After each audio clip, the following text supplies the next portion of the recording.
pong magandang hapon sa bawat isa sa inyo. Unang-una, gusto ko po sabihin na isang kagalakan sa akin na makabalik sa inyong kalagitnaan.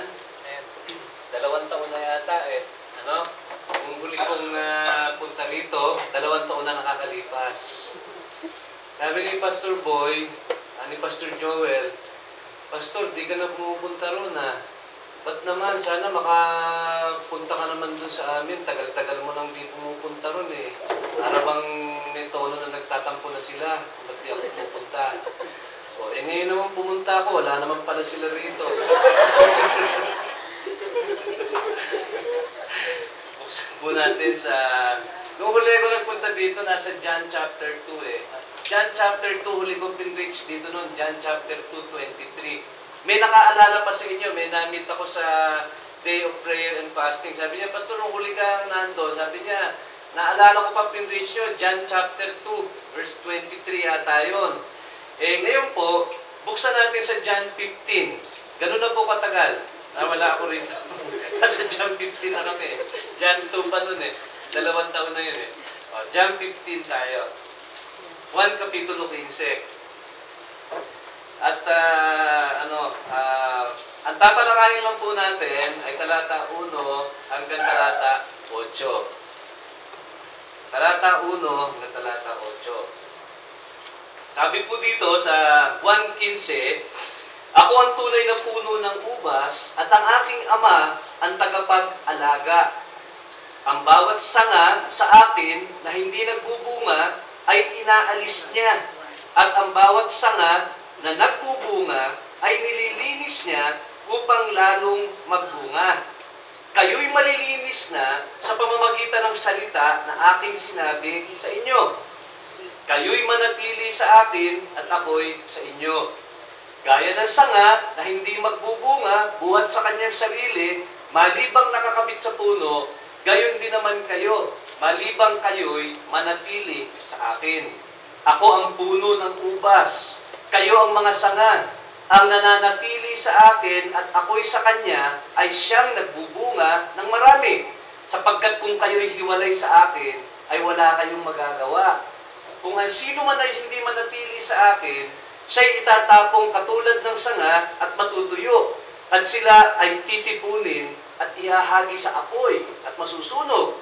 Kung kayo'y mananatili sa akin at ang mga salita ko'y mananatili sa inyo, hingin ninyo anumang inyong nais at ito'y gagawin para sa inyo. Sa pamamagitan nito'y naluluwalhati ang aking Ama na kayo'y magbunga ng marami at maging mga alagad ko. Tayo po muna humingi ng tulong sa Panginoon at pagkalooban tayo ng liwanag para maintindihan natin. Tayo po'y manalangin. Salamat po, Panginoon, sa inyong salita. Ito'y salita ng buhay at ito'y buhay na salita.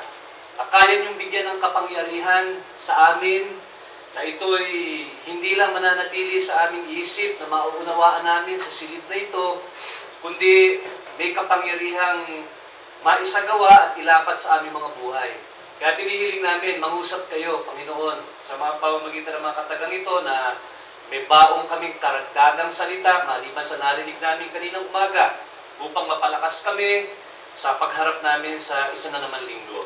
Samahan niyo kami sa oras na ito. Ito'y aming dinadalangin sa pangalan ni Jesus. Amen. Kung pwede po nating hatiin para maging malinaw ang pagpapahayag ng salita, pwede po nating hatiin siguro sa 3 ang ating pag-aaral. Yung una pong 3 talata, meron pong larawan na ipinapakita si Kristo dyan. Larawan, paghahambing, inilalarawan niya, gumamit siya ng larawan. Pangalawa, sa 4 hanggang 7, meron po diyang tungkulin na binibigyan ng diin si Kristo sa gitna ng larawan na ipinakita niya sa 1 hanggang 3. At pagkatapos, sa talata 8 po, makikita po natin doon ang resulta ng paggampan natin doon sa tungkulin na kanyang binigyan ng diin sa 4 hanggang 7. So, tingnan po muna natin yung larawan sa 1 hanggang 3. Mapapansin po nyo, gumamit si Jesus sa paglalarawan niya ng punto na nais niyang ipahayag sa atin, gumamit siya ng isang halaman. No? Ano pong halaman ang kanyang ginamit para maipahayag niya yung punto niya dito sa kwento o parabolang ito? Yung po ay halaman ng ubas. Isang puno ng ubas. Ang nais po niyang isaad, no? Ang nais po niyang ipahayag dito ay pagiging mabunga. Ano pa kaya ang pinakamagandang halaman na maaari niyang piliin kundi ang isang puno ng ubas? Ngayon, dito po sa Molino, meron bang puno ng ubas dito kayo nakikita? Wala mga puno ng ubas dito, ano? Hindi nga lang sa Molino, pagdating dito sa Metro Manila, wala naman taniman ng ubas dito eh. Sa ibang bahagi sa norte at saka sa ibang bahagi ng Mindanao, may mga taniman ng ubas. Pero kung nakakita po kayo ng puno ng ubas, lalo na yung magandang puno ng ubas, na hitik sa bunga, eh talagang masasabi nyo, grabing magbunga ang halamang ito.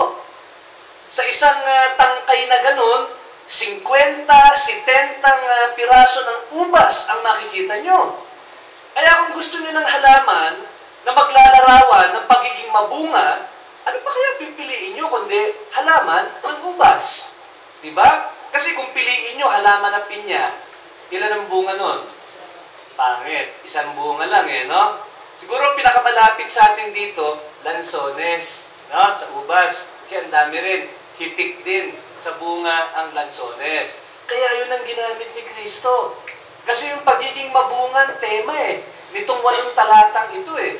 Ngayon, mapapansin nyo, si Kristo'y nagpakilala bilang tunay na puno ng ubas. Di po ba? At sinabi niya, dito doon sa puno ng ubas, na kung saan kinilala niya ang kanyang sarili bilang puno, may 2 uri ng sanga na nakakabit sa kanya. Diba? Ang bawat sanga sa akin, sabi sa talata 2, may nakakabit na sanga, merong mga nagbubungang sanga, at merong mga hindi nagbubungang sanga. May 2 uri daw ng sanga na nakakabit o nakadugtong sa puno na si Kristo. Isa nagbubunga, isa patay, hindi nagbubunga. Ngayon, pinakilala niya ang kanyang ama bilang tagapag-alaga. Yung hardinero, nag-aalaga ng mga halaman. No? Anong tungkulin o gawain itong hardinero? O, kita nyo ha? Nakita ba nyo yung larawan? Si Kristo puno. May 2 uri daw ng sanga o tao na nakaugnay o nakadikit sa kanya. Anong ginagawa ng hardinero pagdalaw ng tagapangalaga doon sa taniman ng ubas? Anong ginagawa niya? Ang sabi po sa 2, pagka nakita niya na ang sanga ay hindi nagbubunga, anong ginagawa? Inaalis. No? Inaalis. Pinuputol doon sa puno, inaalis, iniipon, kasama ng mga patay na sanga, pinapatuyo sa ilalim ng araw para gawing panggatong. Ganun ang ginagawa sa mga patay na sanga na nakaugnay kay Kristo. No? Tapos, yung mga buhay na sanga na nakaugnay kay Kristo, anong ginagawa niya?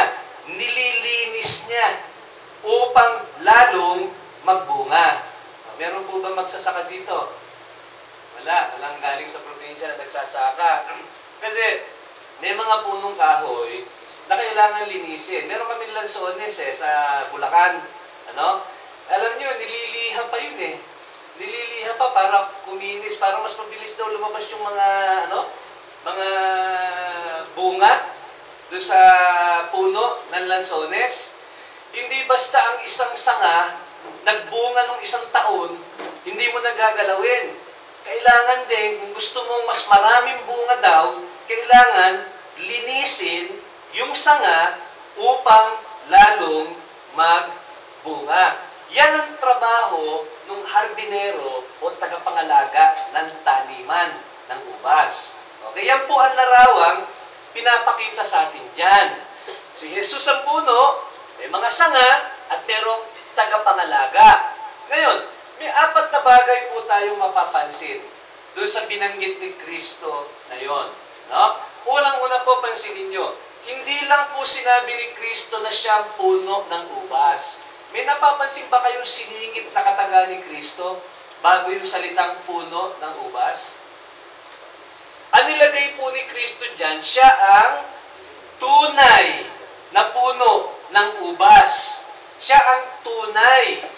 Yung salita pong tunay, pwede nating sabihin na ginamit ni Kristo para ihalin tulad niya ang kanyang sarili sa simbolo. Ako ang tunay, hindi ako simbolo, ako ang tunay. Pwede rin naman yung salitang tunay, pwede niyang ihalin tulad yung sarili niya sa huwad o hindi tunay. Kaya sabi niya, ako tunay, ito hindi tunay. So ano po ba dun sa dalawa ang kahulugan nung sinasabi ni Kristo dito? Alam po niyo, pwedeng pareho. No? Pinaliliwanag po natin yung salitang tunay at pagpapakilala ni Kristo bilang puno ng ubas. Bago po si Kristo nagsalita dito sa Juan Kapitulo 15, alam po ba niyo nangyari sa John chapter 13? Nagkaroon po ng banal na hapunan sa John chapter 13. Hindi po nakalahad-lahat sa aklat ni Juan ang detalye na nangyari doon sa pagkakatalaga ng banal na hapunan natin na unang nangyari nung Last Supper. Ano? Doon unang nangyari yun eh. Pero pansinin po nyo sa Lucas 22. Lucas 22. Yan po ang mga sinabi ni Kristo eh, doon sa Lord's Supper. No? Na nangyari sa John chapter 13. Tingnan po nyo, sabi niya, sa Luke 22:18 at 20. Lucas 22:18 at 20. Sabi po niya sa 18, sapagkat sinasabi ko sa inyo na mula ngayon ay hindi na ako iinom ng katas ng ubas hanggang sa dumating ang kaharian ng Diyos. 20. Gayon din naman ang kopa pagkatapos ng hapunan na sinasabi ang kopang ito na nabubuhos ng dahil sa inyo ay ang bagong tipan sa aking dugo. Di ba meron tayong kopa o saro sa Lord's Supper? Meron bang kopa kayo, di ba? May saro na iniinom. Ano po ang nakalagay doon sa kopa o saro? Yun ang katas ng ubas. Di ba? Yun ang tinatawag sa English na fruit of the vine. O, ngayon, ano po ang fruit of the vine o katas ng ubas? Yung po bang bagong tipan na kung saan may paghuhugas ng kasalanan doon sa bunga ng ubas na yon? Doon ba natin nakukuha ang kapatawaran ng ating kasalanan? Doon sa iniinom natin? Hindi. Yun po ay simbolo lamang. Hindi katulad ng sinasabi ng Iglesia Katolika na yung tinapay at dugo ay talagang nagiging katawan at dugo ni Kristo. Hindi, mga simbolo lang yun. Ngayon, nangyari po itong Luke 22 at John chapter 13 bago ng John chapter 15. Kaya sariwa pa sa isip ng mga disipulo na kinakausap ni Kristo dito yung ubas at saka bunga ng ubas. Parang sinasabi ni Kristo dito, nag-Lord's Supper tayo, no? At pagkatapos naisip nyo yung aking dugo, aking magiging pagkamatay, at dun ibabase yung bagong tipan at pagpapatawad ng kasalanan. Alam nyo ba yung ininom nyo? Yun ay simbolo lamang. Akong tunay na puno ng ubas. I am the true vine. Yung fruit of the vine na ininom ninyo, simbolo lang yun na tumuturo sa akin. Ako ang tunay. O, nakita po ba nyo? Ngayon, hindi lang po yun ang maaaring pumasok sa isip ng mga disipulo. Kaya sinabi ni Kristo na siyang tunay na puno ng ubas. Meron po ba kayong alam na tinatawag na puno ng ubas sa Biblia? Meron. Kung nagbabasa po kayo ng lumang tipan, ang Israel po ay tinawag na puno ng ubas. Ang problema lang, ang Israel ay puno ng ubas na hindi naging mabunga. Tingnan po nyo sa Isaiah chapter 5. Isaiah chapter 5. Verse 1. Paawitin niyo ako sa aking pinakamamahal, ng awit ng aking minamahal, tungkol sa kanyang ubasan. Ang aking pinakamamahal ay may ubasan sa tabing burol, sa matabang burol.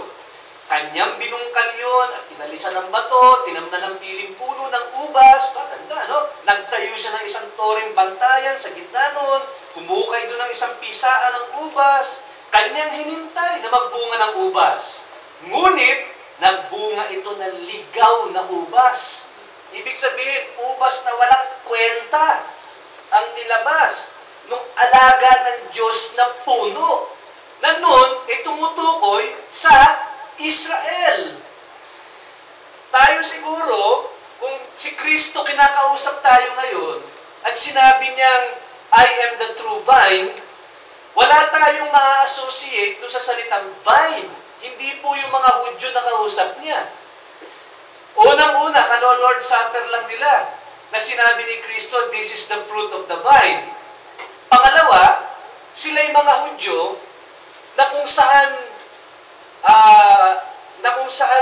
nakasapi sa bansa ng Israel na nung lumang tipan ay pinili ng Diyos na bayan na ang tawag niya ay ubasan. Sinasabi ni Kristo, dati, ang Israel ang pinabura ng Diyos. Yun ang mga tao ng Diyos. Yun ay hinirang na bayan ng Diyos. Sinasabi niya rito, hindi na. Hindi na. Hindi pakikipag-ugnayan sa Israel ang paraan para kayo'y maging katanggap-tanggap sa Diyos. Pakikipag-ugnayan sa akin bilang tunay na puno ng ubas ang siyang paraan para maging ikaw ay katanggap-tanggap ng Diyos. Hindi kailangan pumunta tayo sa Israel, mag-asawa tayo ng isang Hudyo, magturo tayo sa promised land, kaibiganin natin ang lahat ng Hudyo, dahil yun ang pinabura ng Diyos eh. Kaya baka sa pakikisama ko sa kanila, pakikipagkaibigan ko sa kanila, bilang ubasan ng Diyos, matanggap ko rin ang pagpapala ng Diyos, katulad ng mga hentil nung unang panahon, na gusto nila makisanib sa mga Hudyo, nagpatuloy sila, pagkatapos naging proselyte, naging bahagi ng Israel. Sabi ni Kristo, tapos na yun. Wala na lumang tipan. Ang old covenant, wasak na. I'm the true vine. Ako ang tunay na puno ng ubas. Gusto mong tanggapin ka ng Diyos? Gusto mong maligtas? Gusto mo ng buhay na walang hanggan? Hindi sa pakikipag-ugnayan o pakikipagdugtong sa mga Hudyo. Sa pakikipag-ugnayan sa akin, ka magiging katanggap-tanggap ng Diyos. Kaya nga sinabi niya, ako ang tunay. Hindi ako yung simbolo. Ako tinuturo ng simbolo. Ako ang tunay, hindi ako ang huwad na hindi naging mabunga. Ako ang tunay na puno ng ubas. Yan ang una natin mapapansin. Pangalawa po, na mapapansin natin, yan sa verses 1 to 3. Pansinin nyo, katulad ng nakita natin kanina, na may mga sanga daw na nakadugtong kay Kristo na hindi nagbubunga. Napansin ba nyo? Alam niyo yung mga sanga po na yan, hindi po agricultural lesson ito. Spiritual lesson to eh. Yung mga sanga na yun, mga taong katulad nyo. Mga taong katulad nyo. Sinasabi ni Kristo dito, may mga taong nakadugtong sa akin, nakikipag-ugnayan sa akin, na hindi naman mga buhay na sanga na hindi maglalaon, ilalantad ko yan kung sino yung mga yan. At yung mga yan ay tatanggalin ko at ihahanda ko sa paghahatol. Siguro ng mga panahon ito, naiisip ni Kristo si Judas. Biruin nyo si Judas ay hindi lang nakatunghay kay Kristo kapag nangangaral si Kristo sa madla. Hindi. Katabi niya si Judas Yung sa larawan nga ng, hindi lang sa larawan, sa John chapter 13, mukhang katabi ni Kristo si Judas Yung sa lamesa, nung kumakain sila si Judas ang katabi Biro nyo si Judas ay isang halimbawa ng sanga na nakadugtong kay Kristo na isang patay na sanga. Na hindi naglaon, nilantad ang kanyang tunay na pagkatao, nilantad ang saloobin ng kanyang puso, at siya'y pinabayaang gawin yung nais niyang gawin na kontra sa kalooban ng Diyos.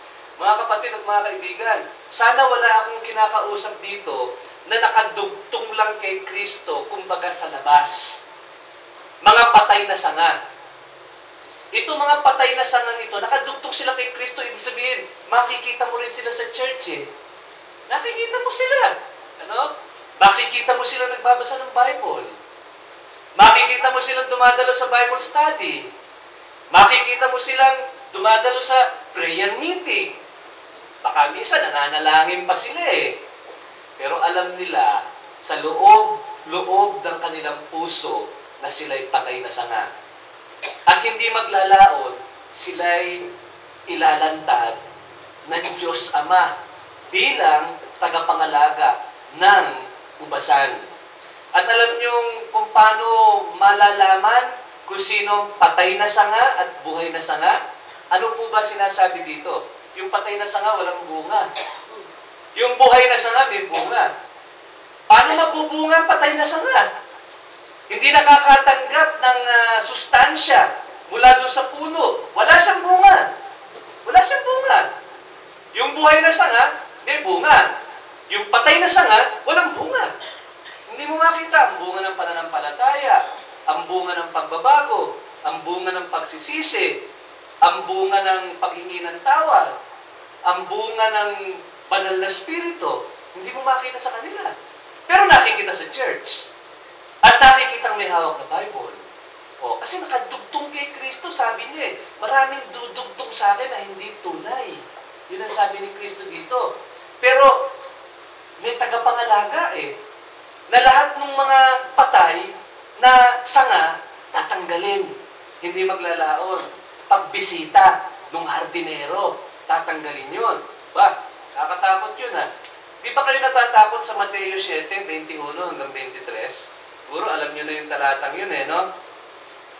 Sabi sa Mateo 7:21 hanggang 23, hindi daw lahat ng nagsasabi sa akin, Panginoon, Panginoon, papasok sa kaharian ng langit. Kundi ang gumaganap ng kalooban ng aking Ama na nasa langit. Ibig sabihin, maraming tumatawag sa Panginoon na walang pakialam sa kanyang kalooban. Kita nyo? 22. Sa araw na yon, marami magsasabi sa akin, Panginoon, Panginoon, hindi ba nagpropesiya kami sa iyong pangalan? At nagpalayas kami ng demonyo sa inyong pangalan? At sa inyong pangalan, gumawa kami ng maraming gawaing makapangyarihan. Lord, active kami sa church! Active kami sa gawain! Hindi naman kami mga nakaupo lang na walang ginagawa. Nagpalayas kami ng demonyo, nagpagaling kami na may sakit. Kitang-kita kami na kami kumikilos. Busy-busy kami, Panginoon. Sabi ni Kristo, hindi ko kayo kilala. Sino kayo? Sa pangalan mo, Panginoong Jesus, ginawa namin yun. Sino kayo? Kayo na hindi gumagawa ng aking kalooban. Nagpapakitang tao lang kayo. Hindi kayo tunay. Kayo'y mga patay na sanga. Napuputuli ng Diyos Ama na tagapangalaga ng hardin. O kita nyo, mga kaibigan, sana hindi masabi sa atin yun. Pangatlong observation natin. Pansinin nyo na may mga sanga na nagbubunga ayon sa Diyos. Sana ganun kayo. Sana ganun tayong lahat. Na tayo'y nakadugtong kay Kristo, hindi lang na parang yung Christmas tree na itinayo pag Pasko na idinidikit lang yung mga sanga. Dahil may mga butas na pwedeng pagdikitan. Pagkatapos ng Pasko, tatanggalin na ulit yung mga sanga na yun, ilalagay na kasi sa kahon. Hindi kasi magkakasya kung buong Christmas tree ilalagay sa kahon. Di ba? Kailangan baklasin. O, sana hindi tayo ganung mga sanga. No? Na panlabas lang pagdugtong natin kay Kristo. Merong mga sanga na tunay na nakakabit na nagbubunga sa kanilang mga buhay. Ngayon, pansinin nyo, ang bawat sanga na nagbubunga, nililinis upang lalong magbunga. Kapatid, meron ka bang bunga sa buhay Kristiyano mo? Meron, Pastor. Ilan? Pastor, 50. Dami. 50 bunga. Anong sasabihin ng Diyos sa atin pag sinabi natin sa Diyos? Diyos, 50 bunga po. Ang sasabihin ng Diyos, dagdagan mo pa. Dagdagan mo pa. Kasi sabi sa Diyos upang lalong magbunga. Sa makatuwid, kung meron ka ng bunga sa buhay mo, sikapin mong madagdagan pa. Kung meron kang bunga ng pananampalataya, dagdagan mo pa. May bunga ng pagsisisi, dagdagan mo pa. May bunga ng pag-ibig, dagdagan mo pa. May bunga ka ng pagiging masipag sa pagbabahagi ng salita ng Diyos, dagdagan mo pa. Ayaw ng Diyos na kontento tayo sa konti o yung kasalukuyan. Lilinisin daw niya tayo upang lalo tayong maging mabunga. Sinubukan nyo na ba lihahin yung balat ninyo? Huwag naman sa mukha. Sinubukan nyo ba? Masakit ba pag nilihan yung balat nyo?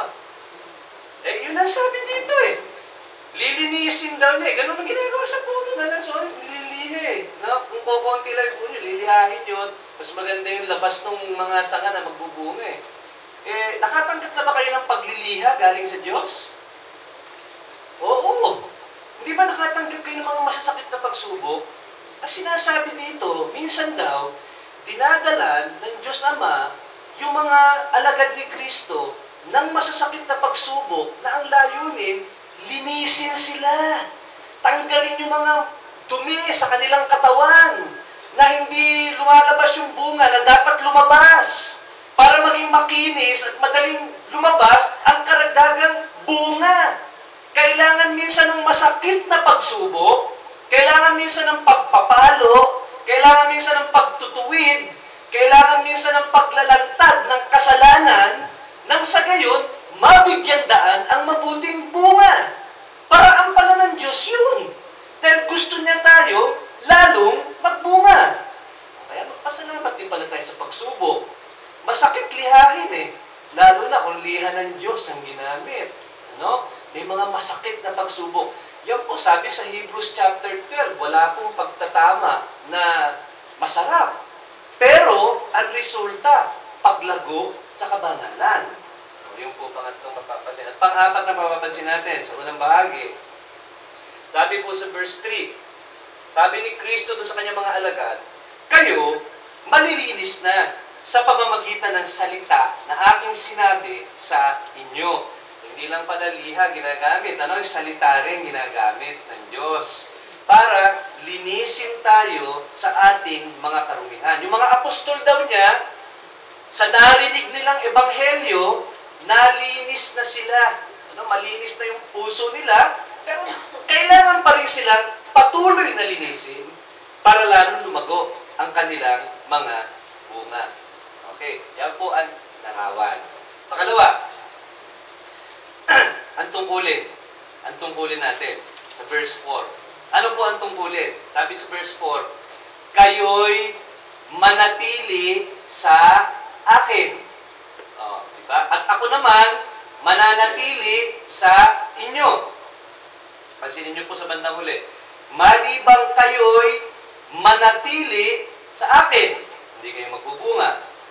Verse 5, ang nananatili sa akin ang nagbubunga. Verse 6, kung sino man ay hindi manatili, itatapon. Verse 7, kung kayo'y mananatili at ang mga salita ko'y mananatili. Hingin niyo ang gusto niyo at aking bibigay. Ngayon, ano pong tungkulin ang binibigyan ng diin sa 4:7? Alam po niyo? Alam po niyo kung anong tungkulin?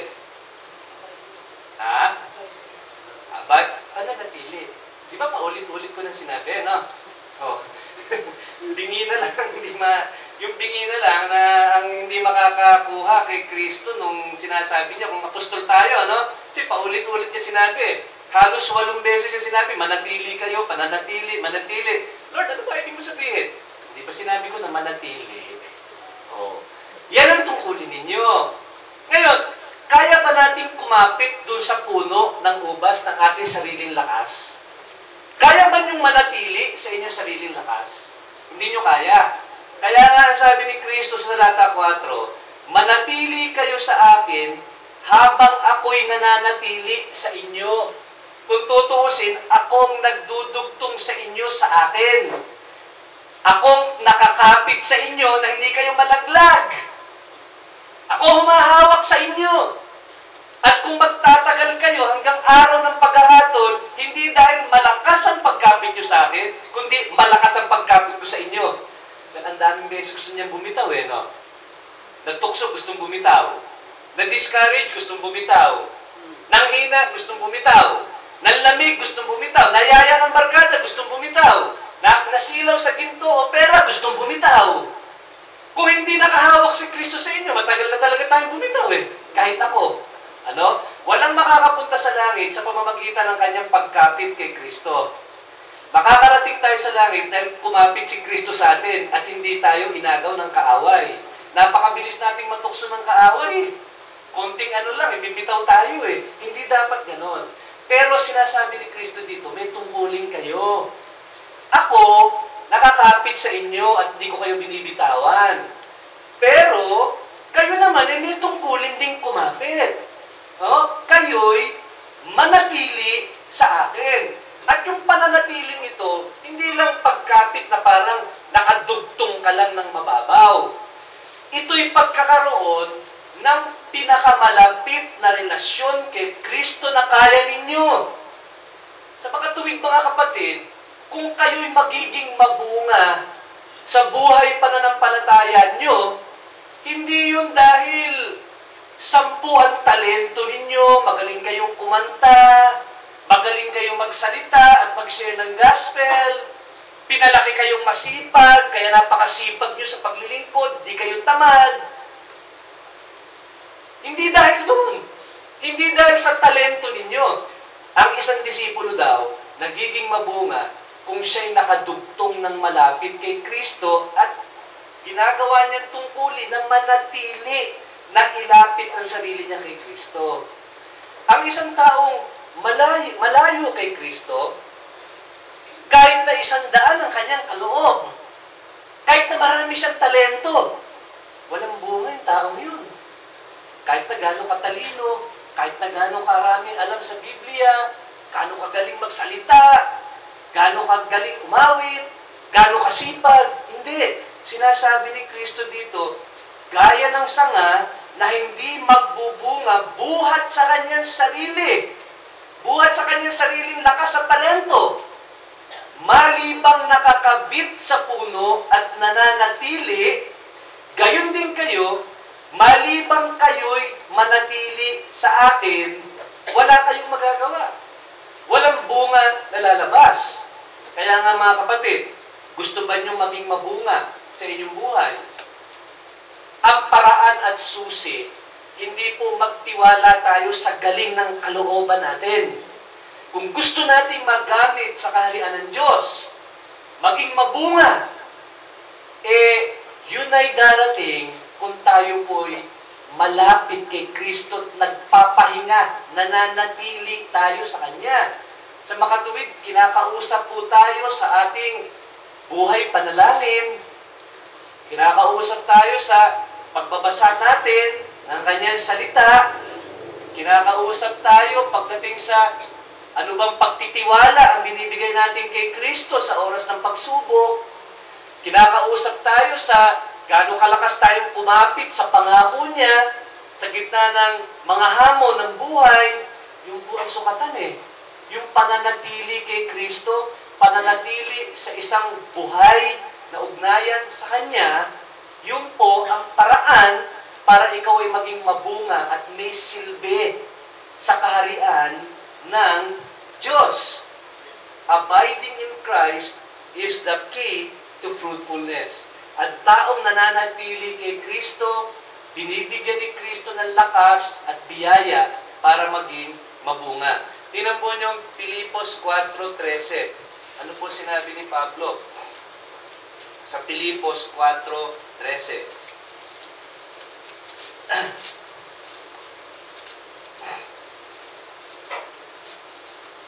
Sabi ni Pablo, lahat ng mga bagay ay aking magagawa sa pamamagitan niya, yung puno ng ubas, na nagpapalakas sa akin. Si Pablo po ba naging isang mabungang apostol? Mabungang alagad? Oo, yung maraming mga binabasa nyo dyan sa Bagong Tipan, gawa ni Pablo yun Sinulat ni Pablo. Ilang iglesia ang naitanim ni Apostol Pablo. Grabe bunga ni Apostol Pablo. Ngayon, hindi ko naman sinasabing pantayan natin si Apostol Pablo. Ang sinasabi ko po lang, ang tanda ng isang tunay na mananampalataya, siya'y mabunga. Paano tayo magiging mabunga kung malayo tayo kay Jesus? Dapat nananatili tayo sa Kanya. At kung nananatili tayo sa Kanya, maaari nating sabihin, yung sinabi ni Apostol Pablo, kaya kong gawin ang lahat dahil sa siyang nagbibigay ng lakas sa akin. Hindi ako nagbibigay ng lakas sa sarili ko, si Kristo ang nagbibigay ng lakas sa akin. So, yan po ang susi o paraan. Yan ang tungkulin na binibigyan ng diin dito. Ang pananatili, abiding in Christ is the key to fruitfulness. Now, ano ba ang halimbawa ng mga bunga na binabanggit dito? Okay? Ano ba yun? Nag-uusapan natin ang bunga. Ano ba ang bunga? Unang-una, bunga ng pananampalataya at pagsisisi. Yun ang unang bunga na dapat lumabas sa atin kung tayo mga tunay na alagad ni Kristo. Bunga ng pananampalataya at pagsisisi. Bunga ng banal na spirito. Galatians 5:22. Ano ba yung mga bunga ng banal na spirito sa Galatians 5? The fruit of the Spirit is, anong pinakauna? Love. Dapat lumalago tayo sa pag-ibig. Ano yung sumunod? Joy. Lumalago tayo sa joy, kagalakan. Tapos, patience. Lumalago ba tayo sa patience? Parang hirap lumago sa patience, ano? Lord, kailangan ko ng pasyensya. Pwede ba, bigay mo na ngayon. Hindi ako makaantay. So, ano ba? Patience. Gentleness. Kindness. Self-control. O, in-examine nyo na ba ang sarili nyo, mga kapatid, kung lumalago kayo doon? O kontento na tayo na ganito lang tayo? Sabi ni Kristo, gusto mo linisin ko kayo para dumami pa bunga? O, di ba? Kaya niya tayo nililinis. Minsan, kontento na tayo Di, gusto ko pa niya sa disipulo na yan, lalo pa siyang maging mabunga. Lilinisin ko yan. Gugupitin ko yung mga dahon na nakakasagabal sa bunga. Gugupitin ko yun. Lilihahin ko yan para lalo pa lumago ang bunga at dumami pa yung bulaklak. Fruit of the Spirit. Pero hindi lang fruit of the Spirit. Yung din good works. Bunga din yun. Pagkakalat ng Ebanghelyo, paglilingkod sa iglesia, pagtuturo, kahit yung mga gawain dyan sa kusina. Lahat yung bunga. Ang punto dito, kung tayo, tinatawag natin ang sarili natin na mananampalataya, it takes more than church attendance. It takes more than owning a Bible. No? It takes more than saying thank you pag nag-pray tayo. The Christian life is more than just that.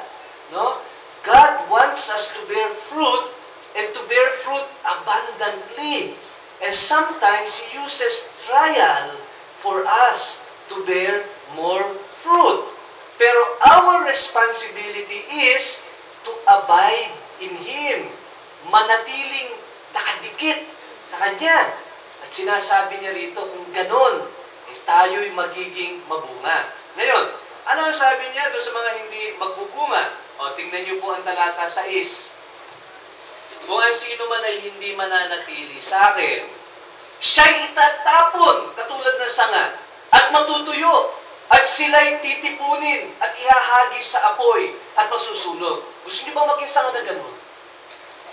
Biro niyo, puputulin kayo, tatanggalin kayo sa fellowship ng mga tao ng Diyos dahil panlabas lamang, pagkukunwari lamang, ang pagdudugtong na yon. Ilalantad kayo isang araw dahil hindi naman talagang matuwid ang inyong puso, kundi marumi, katulad ni Judas. Pagkatapos, dadalhin daw kayo sa apoy. Na sa Biblia, ang apoy katumbas ng paghahatol. Gusto ba natin yun? Mga kaibigan, mga minamahal, ayaw natin na may isa dito sa silid na ito nagpapasailalim sa paghahatol ng Diyos. Hindi na baling paghahatol ng judge sa korte na ikukulong ka lang eh. Ang paghahatol ng Diyos, magpakailanman na apoy sa impyerno. Dapat natin pag-ingatan yun. Kaya dapat natin tingnan ang buhay natin, Lord, yung pagkakaugnay ko ba sa inyo, tunay ito? Meron bang ebidensya ng tunay na pananampalataya? At saka pagsisisi, o sumasama lang ako dito dahil yung kaibigan ko nandito sa church, nakikibasa na lang ako ng Biblia kasi para namang masabing good boy ako. O sumasama ako doon dahil pamilya ko naman, member ng church eh. Sabit na lang ako. Walang sasabit sa pamilya papunta sa langit. Pagdating sa pagpunta sa langit, kanya-kanya yun. Pero maganda kung buong pamilya magsama-sama na may pananampalataya. O katulad ni Lydia, di ba? Si Lydia, binuksan ng Panginoon ang puso niya, pinahayag ni Pablo sa pamilya niya, nanampalataya din yung pamilya. Lahat sila naligtas at binautismuhan. Yung Philippian jailer, ganun din yata. Ang ganda oh. Kasi dito sa lupa, isa-isa tayo magkakahiwalay eh. Di ba maganda na sa langit magkita-kita uli? No? Kita-kits sa langit. No? Tayo, kita-kita. Bakit si ganun wala? Tapos hindi lang gano'n. Ba't ikaw nandito? Nandito ka rin sa langit? Hindi ko akalain ah. Grabe yung Diyos. Niligtas ka rin. Hindi ko alam na maliligtas ka pa. Para sa tingin ko sa lupa, wala ka ng pag-asa eh. Grabe biyaya ng Diyos. Mga kapatid, ang tinutukoy ko, kayo. Surpresa para sa atin na tayo naligtas. Sa sama ng ugali natin nun, sa mga bisyo natin nun, sa pagiging mayabang natin nun, sa self-righteousness natin, mabuting niligtas tayo ng Diyos. Kaya nga, ang kaligtasan, biyaya lang ng Diyos yan. Biyaya kung ba't tayo narito, at biyaya lang kung ba't mapupunta tayo sa langit. Wala talagang dapat magmayabang, kasi wala naman taong matuwid. Lahat tayo nagkasala. Pero ang gusto natin, lahat tayo, magkita-kita tayo sa langit. Kaya tiyakin natin na tayo ay maging mga buhay na sanga. Na may buhay na ugnayan kay Kristo. Kasi kung tayo patay na sanga, malalagas tayo. At magkakahiwa-hiwalay. So, ngayon, panghuli. Resulta, verse 8. Ano ang resulta? Sa pamamagitan nito, ibig sabihin yung maraming bunga.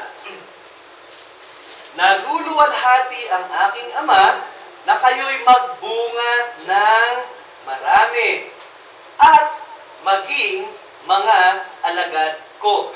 Ano unang-unang resulta ng maraming bunga sa buhay Kristiyano? Naluluwalhati daw ang Ama. Kasi nagre-reflect kay Kristo yun eh. Si Kristo puno, binibigyan niya ng lakas yung mga sanga nagbubunga, niluluwalhati ni Kristo ang kanyang Ama, niluluwalhati natin ang Diyos Ama. So, gusto ba niyo luwalhatian ng Diyos? Yung pagiging mabunga. Hindi yan walang kabuluhang gawain.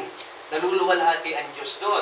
At pangalawa, nagkakaroon tayo ng mas matibay na katiyakan na tayo'y mga alagad. Nagkakaroon tayo ng mas matibay na katiyakan o assurance na tayo mga alagad kung nakikita ang bunga sa buhay natin. Makakarinig po kayo sa mga backslider, sasabihin nila, ako naman backslider lang, pastor, pero tunay na mananampalataya ako. Talaga? Binibigyan mo ng assurance sa sarili mo na mananampalataya ka, samantalang ang buhay mo, walang pinagkakita sa kapitbahay namin na atheist, na hindi nananampalataya sa Diyos. Wala kang karapatan! Wala kang karapatan na bigyan ng katiyakan ang iyong sarili kung walang makitang bunga sa iyo. Now, kung tunay kang mananampalataya at nag-backslide ka nga lang, i-revive ka uli ng Diyos, pero ang Diyos ang nakakaalam nun. Ang sayo, alam nyo kung kayo, meron kayong makasalumuha na backslider, sabihin nyo sa kanila, alam mong pagpapatuloy na lang, kung tunay kang Kristiyano, magsisi ka na ngayon. Magsisi ka na ngayon. Kasi ang buhay mo, walang pinagkaiba sa hindi mananampalataya. Malay mo, hindi ka nga mananampalataya. Paano mong nasabing mananampalataya ka? Anong basis ng assurance mo? Ang basis ng assurance, fruitfulness. Wala kang fruit. Wala akong makitang fruit sa'yo. Pareho ka lang ng mundo. Bakit mo ina-assure ang sarili mo? Napupunta ka sa langit. Ang kailangan mo, friend, magsisi ka. Magsisi ka ngayon. At kung ikaw ay magsisi ngayon, at makita ang bunga muli sa buhay mo, maniniwala ako sa iyo na ikaw ay mananampalataya. Pero kung hindi ka magsisi, pagkatapos 20 years ka nang hindi uma-attend ng church, sinasabi mo, backslider ka, ayaw mo pang magsisi. Sinasabi mo pa, pastor, bigyan mo lang ako ng 2 taon pa. Pagkatapos, 2 taon! Paano mong nalaman buhay ka pa sa 2015? Hindi ba? Anong klaseng salita yun? Salita ba yun ng tunay na mananampalataya? Nagpapakita lang ng tunay na kalagayan ng puso ng taong yun. Nakakala niya siya'y tunay na sanga, yung pala siya'y patay na sanga, na hindi niya alam, malapit nang gupitin o tanggalin sa puno at ihagi sa apoy. O friends, mag-ingat tayo. Ang ebidensya na tayo na sa Kanya, mabunga, nananatili, nananampalataya, mahal si Kristo, kung wala tayong bunga, ang kailangan pagsisisi at pananampalataya. So, diyan po nagwawakas ang devotion natin. Ngayong hapon, ilapit po natin sa Panginoon itong mga natutunan natin. Let's pray.